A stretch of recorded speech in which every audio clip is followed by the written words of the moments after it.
Hi అండి. నమస్తే అండి. నేను హౌస్ వైఫ్.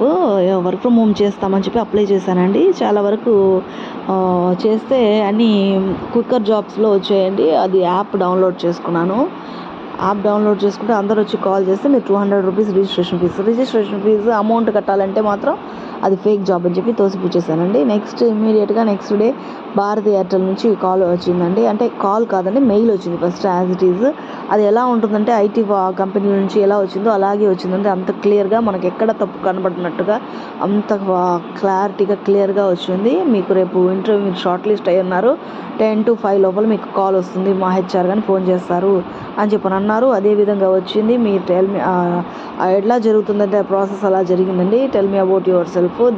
ఆ టాపిక్ రిలేటెడ్గా క్వశ్చన్స్ అడగడం, ఎంత శాలరీ ఎక్స్పెక్ట్ చేస్తున్నారని చెప్పడం, ఎందుకు గ్యాప్ ఉందని చెప్పి అనడం, మళ్ళీ ఎందుకు జాయిన్ అవ్వడం, అన్నీ ఇట్లా క్వశ్చన్స్ అడిగారండి. మనకి ఎక్కడ డౌట్స్ రాకుండా అడిగిన తర్వాత మీరు ఒకవేళ సెలెక్ట్ అయితే మాత్రం ఆఫర్ లెటర్ అనేది 24 అవర్స్లో వస్తుంది.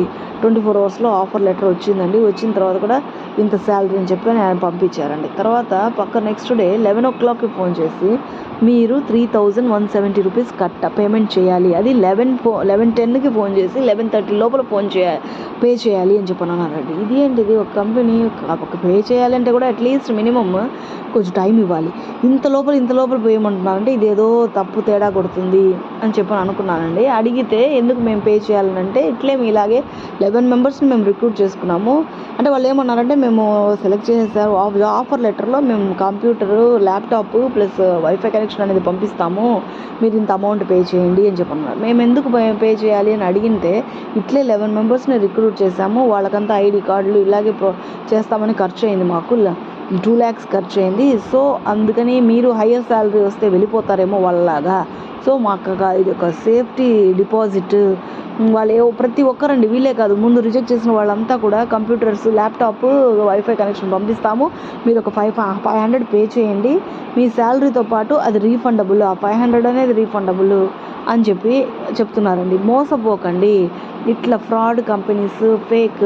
యాక్చువల్గా రియల్ కంపెనీ అయితే మన నుంచి ₹1 ఆశించదండి. వాళ్ళే టీ, స్నాక్స్ అవి పెట్టి పంపిస్తారండి. దయచేసి తొందరపడి విచక్షణ జ్ఞానం అనేది మనకి తొందరలో పని చేయదండి. అందుకని సమయస్ఫూర్తితో ఆలోచించి ముందుకు నడవండి. ఎవరైనా ₹1 అడిగితే అది fraud plus fake. Thank you. Quikr జాబ్స్లోనే చెప్తున్నారండి, ₹1 మీరు పే చేయాల్సిన అవసరం లేదండి. నేను కంప్లైంట్ కూడా చేశాను. So need not to pay అని చెప్పి కూడా వాళ్ళు తిరిగి మెసేజ్ ఇచ్చారండి, మెయిల్ ఇచ్చారండి. Thank you.